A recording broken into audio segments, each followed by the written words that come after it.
Yo, it's Joseph, aka MBT, Yu-Gi-Oh! It is like 11 p.m.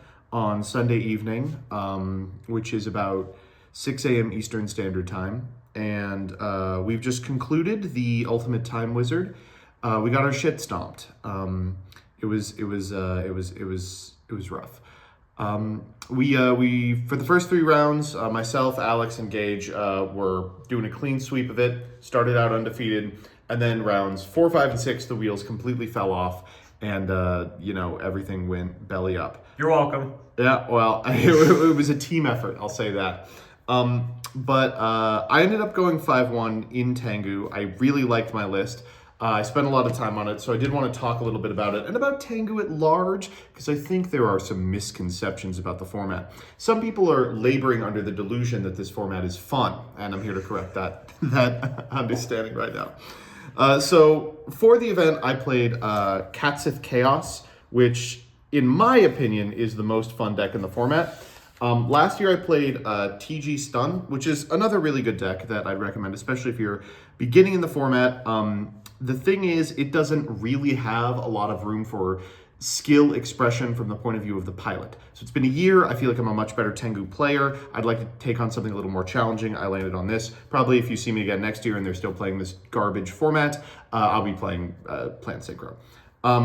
If you're unfamiliar with Tengu Plant, the reason it's called Tengu Plant is it revolves around a singular deck, Tengu Plant, which is probably the best deck.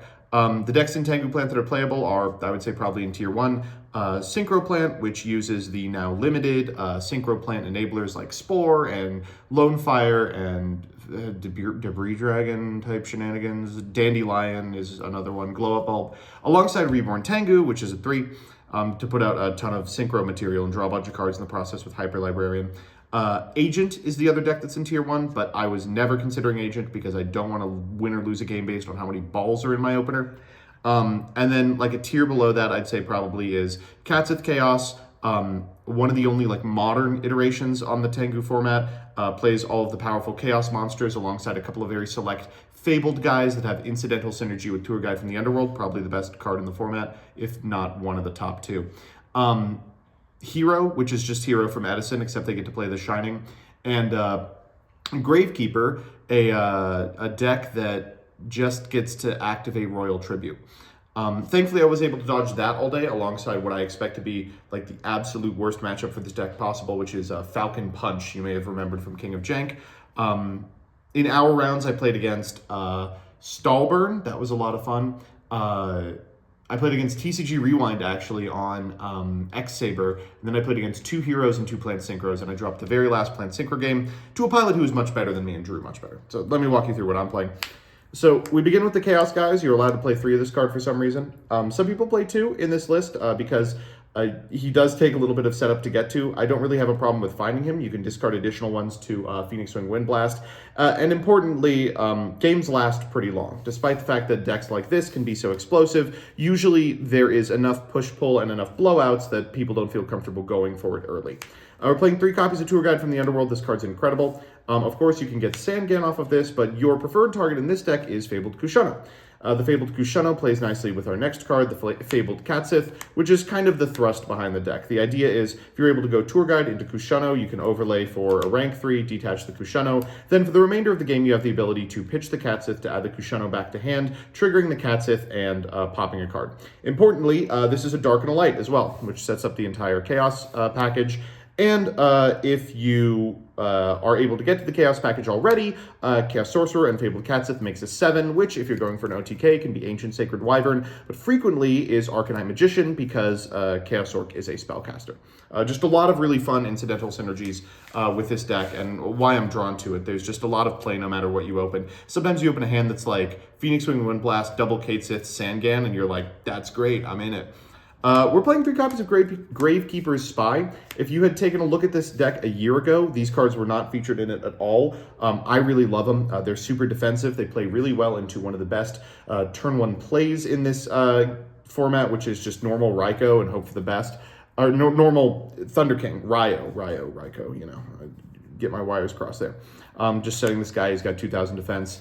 If you feel like you need to go for a light, you can get another Spy and then overlay for a Utopia. That's your light and your dark. We are also playing a copy of Steel Swarm Roach to convert this into 3 darks for Dad. But mostly what I used it for was summoning Gravekeeper's Descendant, contesting back row, and then going for a big Chaos push. Defensive cards with an offensive option, they're really nice. We are playing 3 Thunder King Ryo. This card has become way, way more popular in the modern iterations of Tengu Plan than it ever was historically. It's a light, it's got 1900 attack, it's a great normal summon in a format where people's first turn usually includes a Pot of Duality, and it contests one of the more frequent turn 1 plays, which is like normal Tour Guide, overlay for Leviathan, you just get to send it off to the graveyard. I like this card a lot because it's a light, it also ends up banished a lot, which makes it one of my favorite Leviair targets. You make Leviair a lot in this rank 3 deck. We're playing a Dad. This was the most contentious card I had all weekend. Because our deck is less, like, how would I say it? Because this deck has fewer, like, synergistic power plays than decks like Synchro Plant, like you won't be able to set up a glow-up bulb over the course of multiple turns. Frequently I find to go over the top of those, you really have to rely on your big blowouts, which are these Sorks and the plays that they enable and the BLS. Dad is a concession to the fact that we probably need 1 additional blowout in the deck. He's also level 7, which matters a lot for your ability to go like pop the board, go in a Scrap Dragon, stuff like that. And he's dark for Allure of Darkness, but I won't lie, there were a lot of games where he was just sitting in my hand and I was like, we're never getting to 3. This is probably the first card I'd cut, but one that definitely deserves a lot more scrutiny than I gave him. We're playing some silly, stupid guys. I don't know if you've noticed so far, I went for the worst rarity on every one of these cards, that Deuced Dad coming in hot. This is the apex of that, these awful 25th anniversaries. You can't even read Gorz' name. The concept is, unlike Ghost Gorz, if something's shining in your shirt, it could be anything in this deck. Obviously, these cards are really good. We're playing a really low trap count, so Gorz is almost always online. Honest is not super common in these Catsith Chaos decks, but it does show up. Frequently, an opponent will just like walk into your T-King turn 1, walk into your Neutron turn 1, which we'll have a little bit later. It even means like normal Kushano in simplified game states to get in for 11 repeatedly represents theoretically a huge blowout if this is in your hand. I liked it the entire time that I was playing it, and it helps that it's just a light that you can send to the graveyard under certain conditions. Here's a weird part of the deck. So I really want to shout out Noelle, probably the best Tengu player on the planet, for helping me a lot with this build. And one thing she recommended was to play Genix Neutron. And I was like, there's no way that that's the case. Turns out it was the case. The deck is kind of lacking good turn 1 plays into nothing, right? Like when you go first, sure, you can normal summon Ryo. That's great. And I did that all the time, but 1, you don't always have Ryo, and 2, there are some matchups in which that's kind of a liability. Like a hero player is super excited to just crash an Alias and go next. Inversely, some turn 1s like Gravekeeper Spy Set are not super powerful either, because your opponent can go like Leviathan into the Gravekeeper Spy, and that's a big problem. Your best turn 1 play is Tour Guide to get to the Leviathan, but you don't always have that. Genix Neutron is another card that you can just normal summon. And it has an incredible search pool. Obviously, it's mostly used in like Girgia Karakuri combo decks, which are popular but not like super powerful in this format. Here we're using it for Birdman or Cycle Reader so that it represents both a light and a dark.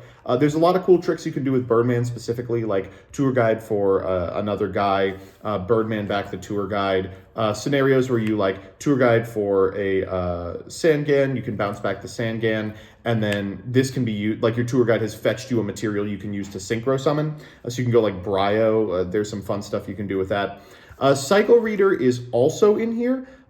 It's a great way not only to just have another search target for Neutron, it's a level 3 tuner, which is relevant for a million reasons, but it's also really good against a significant amount of decks in the format. Agent kind of has a hard time playing while you can modulate the number of cards and the names of the cards in your graveyard, which is a matchup that I was a little frightened of. So super excited to see these cards all weekend.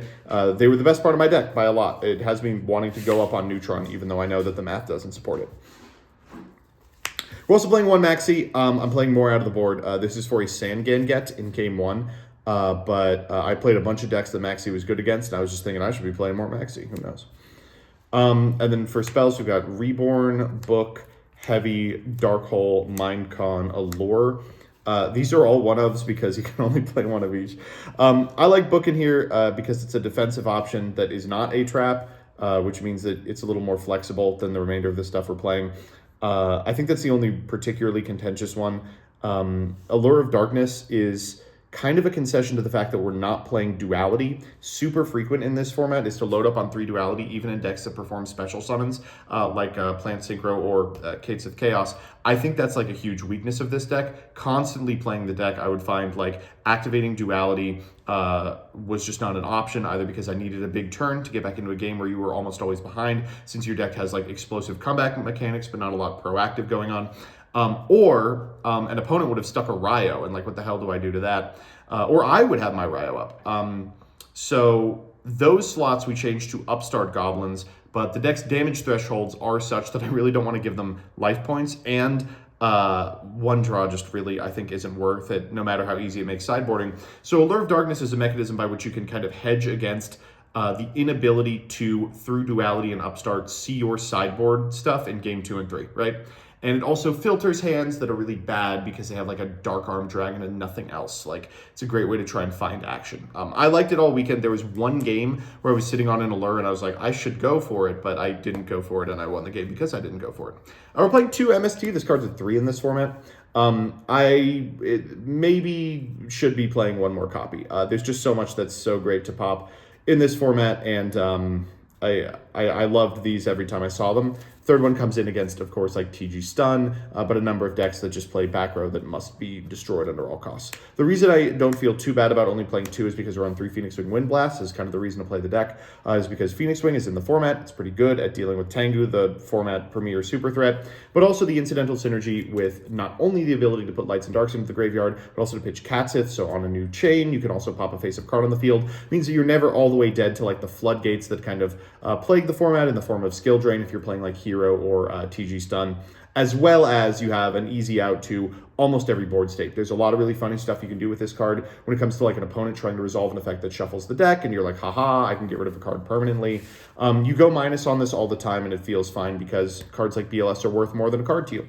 And then finally, we're playing a Dust Shoot, which is, I think, pretty self-explanatory. We're also playing 2 Prison. So a lot to talk about with respect to Prison. Firstly, I would say it's not Solemn Warning. It's really not common to see a deck on a low trap count that has not maxed out on the Solemn Brigade, the Warnings and the Judgment. Huge thanks to Noel for this insight, but I think Warning is actually not fantastic in this deck. There's a lot of situations in which Warning wins you the game, specifically against Tengu Plant Synchro. But against a lot of other stuff, you're trying to deal with threats that have already resolved, and an opponent is going to kind of have a bead on Warning and Judgment and put you in a position where you don't get the warning that you want. In this deck, you go so low, so early, because you don't have very many defensive tools outside of the Gravekeeper's Spies, that it really, I think, behooves you to just play a trap that deals with a threat kind of unconditionally, and doesn't put it in the graveyard. There's like so many positions where like you just don't want your opponent to have a thing in the graveyard, and this deals with it pretty kindly. That's not to say that I'm not playing Judgment and Warning elsewhere, but I loved Prison all weekend. No one played around it for pretty obvious reasons. Wonderful card, probably would not cut it. The extra deck's insanely tight. Utopia's in here, Roach is in here. Again, these cards are just for their typing, light and dark. This to turn on Dad, this to turn on the Chaos guys, and you know, Utopia's also good. For 3s, I make Leviathan turn 1 and Leviair in any game that's like simplified. Because to get to a Leviair, you've probably been through like a Chaos guy over the course of the turn, or maybe like a Dad.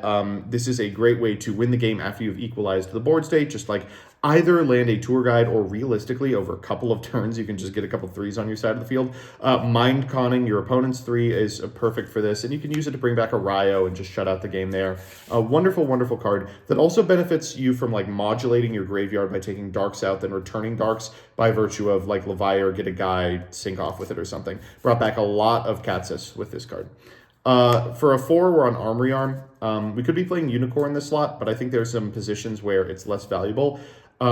The number 1 position is if you Mind Con like a 1-star. Sometimes your opponent leaves an Errant Veiler on field after you fire a Maxi, and you can make something with this. But importantly, it also kind of pierces. It's like a way to do damage in a game state that you're otherwise losing that I think is really important against decks that'll like leave little baddies up alongside like a Trishula. Catastor is in here. Not a lot to say about that. It's a 5-star synchro, and it's also light and dark. Reagan, look at this beat to shit copy of Reagan. It's fine. I didn't get to do it at all this weekend, but in testing it did come up a lot. Just the ability to refill your hand is super important, of course. Hyper Librarian is the most cuttable card in the extra. I think I would probably cut it for like a Chimera Tech or a different 8.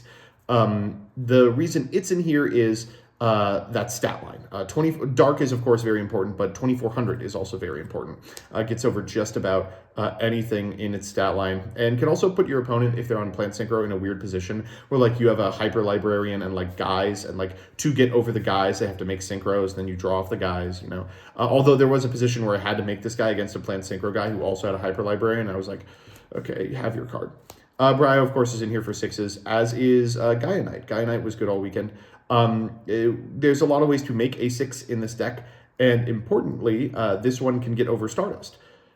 Ancient Sacred Wyvern is critical to a lot of OTKs that people will not see coming. Going like, this happened a ton of times where I would go like Sork, banish a guy, normal Catsith, link off for, synchro off for Ancient Sacred Wyvern, reborn the Sork, and I could just go boom boom, and that was functionally lethal in a game where they'd taken a little bit of damage. Guy gets really big really quick. Black Rose is the other 7 we're playing that has generic material requirements. I think Scrap Archfiend is legal in this format, and frequently I was like, this guy should be Scrap Archfiend. But I'm only saying that because I didn't play too much against the decks where this card is really good. Like you get to force out something like a Dark Bribe or a Road from TG Stun and then clean up the board like this. In testing, he was super important. Arcanine Magician, really good. Everything in the deck is a spellcaster. Flip up a Gravekeeper Spy, normal Akushuno, that does it. Chaos Sword plus a Catsith does it. And this just gets to pick off individual back row before you go for a big banish. Scrap Dragon is the only 8 we're playing. I really regretted this. Specifically, Scrap Dragon is a good card. I'm not going to pretend like it's not. We're on a pretty low count of traps, though, which means usually we have to also get rid of a monster we control to take advantage of it. The big attack stat is great. I do like it. I think it's a really good card and a welcome addition to the extra deck, but I wish I had played an additional 8 that was a dark or a light. There were a couple of scenarios where I was like, I can make it 8 here, but it doesn't add to the dark or light count, doesn't turn on a portion of my hand that was otherwise locked, and I was frustrated as a result. I don't know who I'd play, though. Maybe like Doom End or something like that. And then finally Trish. The deck makes Trish. Look at this terrible Mago Trish, by the way. Spy, Catsith. This came up a lot in our match versus Stallburn because it gets a Fader and a Zero Gardna and a back row. All right, side. Other 2 copies of Maxi. This is for like almost any matchup that includes special summoning, which is a significant amount of the format, but unfortunately not so much of the format that I feel comfortable playing it. We played against 2 heroes, for instance, and I was just staring at it.